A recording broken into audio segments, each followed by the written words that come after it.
Perkenalkan, kami dari kelompok 4 akan mempresentasikan tentang mekanisme penghantar impuls. Nama saya Rara Suri Damayanti. Saya Putri Pratiubanwati. Saya Arfari Sahawa. Saya Muhammad Arcus Arabi. Saya Praska Papajiriansa. Yang pertama akan dijelaskan oleh saya sendiri. Impuls saraf adalah rangsangan atau pesan yang diterima oleh reseptor dari lingkungan luar kemudian dibawa oleh neutron atau serangkaian pulsa elektrik yang menjalari serabut saraf. Contoh impuls yaitu perubahan suhu, tekanan, bau, aroma, suara, benda yang menarik perhatian dan berbagai rasa seperti asin, manis, asam, dan pahit. Impuls yang diterima oleh reseptor dan disampaikan oleh ke efektor akan menyebabkan terjadinya gerakan yang dapat dibedakan menjadi dua macam, yaitu gerak sadar dan gerak refleks.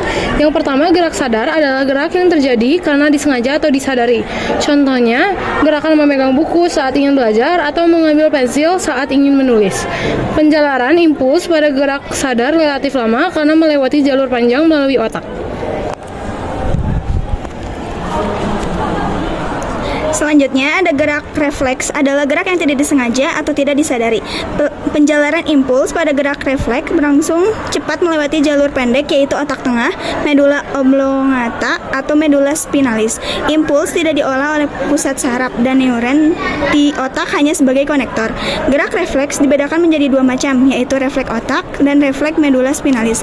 Gerak refleks otak contohnya pupil mata mengecil ketika terkena cahaya matahari dan menutupnya kelopak mata ketika benda asing masuk ke mata. Sementara itu, gerak refleks medula spinalis contohnya terangkatnya kaki saat menginjak paku. Lalu, impuls yang diterima oleh reseptor selanjutnya akan dihantarkan oleh dendrit menuju ke badan sel saraf dan akson. Dari akson, impuls dihantarkan ke dendrit neuron lainnya. Seluruh impuls saraf yang diterima memiliki bentuk yang sama, tetapi respon terhadap impuls tersebut berbeda-beda. Hal ini terjadi karena reseptor dan efektornya berbeda-beda. Neuron dalam keadaan istirahat memiliki energi potensial membran, yaitu energi yang tersimpan untuk bekerja mengirim impuls. Energi potensial membran tersebut dihasilkan oleh perbedaan komposisi ion antara cairan intraseluler dan ekstraseluler. Di dalam sel, kation ion positif utama adalah K, sedangkan Na konsentrasinya rendah. Di luar sel, kation utama adalah Na, sedangkan K konsentrasinya jauh lebih rendah.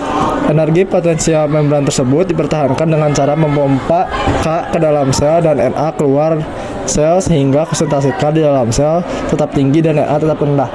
Mekanisme penghantaran impuls yang pertama adalah tahap polarisasi atau istirahat.